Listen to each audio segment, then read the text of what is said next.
Good Morning Business, le pitch. Le pitch ce matin avec Yasmine Lamarraine, fondatrice et présidente de MIPI. Bonjour, bienvenue sur le plateau de Good Morning Business. Vous avez 1 minute pour pitcher et après on débrief. Enchantée. MIPI, c'est une société de transport de marchandises spécialisée dans le dernier kilomètre responsable. Alors, dernier kilomètre, c'est quoi? C'est ce livreur qui vient taper à votre porte pour vous ramener votre colis. Ce qui est important dans ma phrase, c'est le mot responsable. Parce qu'en fait, ce que j'ai voulu apporter il y a 4 ans quand j'ai monté la boîte, c'est vraiment un impact sociétal qui est fort, environnemental aussi. Mais c'est le sociétal où j'estime qu'on a apporté un vent de fraîcheur.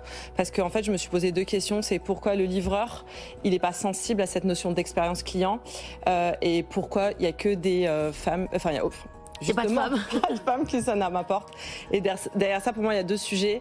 C'est un métier ouvrier, donc derrière le mot ouvrier, il y a rarement le mot qualification. Donc hyper compliqué de demander d'avoir une notion de l'expérience client si derrière on n'accompagne pas à la compréhension. Et derrière la féminisation, la majorité des entrepôts sont en banlieue et en zone rurale, là où les femmes souffrent le plus de précarité.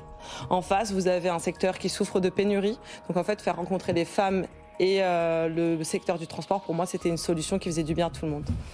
Et ça a marché parce que quand même, Yasmine Lamarraine, vous avez créé cette boîte il y a 4 ans, vous faisiez partie des déterminés qu'on suit avec Moussa Camara. Là, vous faites un petit 10 millions d'euros de chiffre d'affaires 4 ans plus tard, 300 collaborateurs. Donc ça fonctionne très bien. Vous n'avez même pas levé de fonds. Le chemin parcouru en 4 ans, il est incroyable. Oui, c'est vrai qu'après, moi, je suis hyper intense dans tout ce que je fais. Donc c'est vrai que quand j'ai commencé il y a 4 ans, c'était pas une question de chiffre, c'était une question de j'ai un service à proposer et je vais foncer, je vais montrer que ce service, il peut être vraiment, il peut faire du bien. Et c'est vrai qu'autant vous dire qu'il y a 4 ans, on n'y croyait pas trop parce que déjà une femme dans ce secteur-là, c'était assez particulier. Mais en fait, le secteur a répondu très positivement parce que finalement, je pense que quand on fait les choses correctement et qu'on apporte quelque chose de positif, c'est rare qu'on nous ferme les portes. Alors vous insistez sur un aspect qui est hyper intéressant, c'est celui de l'expérience client. Effectivement, vous dites ouais, nous, nos livreurs, ils ont le sourire, par exemple. Donc comment est-ce que vous faites la marque. Voilà, ils représentent la marque. Mais comment vous les convainquez qu'il faut faire ça et que ça marche comme ça? Parce que pourquoi est-ce que votre livreur ou vos livreuses à vous, elles seraient plus polies, plus aimables que celles qu'on a aujourd'hui chez Amazon ou chez UPS, qui effectivement brillent pas forcément toujours par leur sourire et qui vont plier le vinyle en 2 pour le mettre dans votre boîte aux lettres? Ce qu'il faut savoir, c'est que derrière tous ces transporteurs et e-commerçants, vous avez une multitude de sociétés de transport. C'est pour ça qu'en général, l'expérience peut varier d'un jour à l'autre ou d'une ville à l'autre. En fait, nous, ça a été vraiment l'aspect qualification.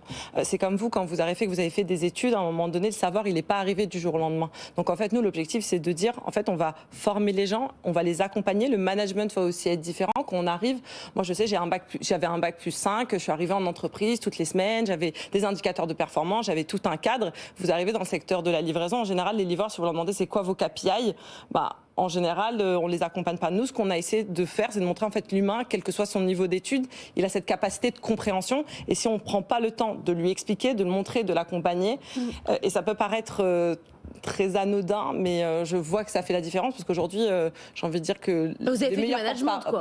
C'est tout. Ouais. Qualification et management. On accompagne, on explique et on fait monter en compétences. Eva. Oui, donc 35 à 45% de femmes, alors que le marché en compte 5%.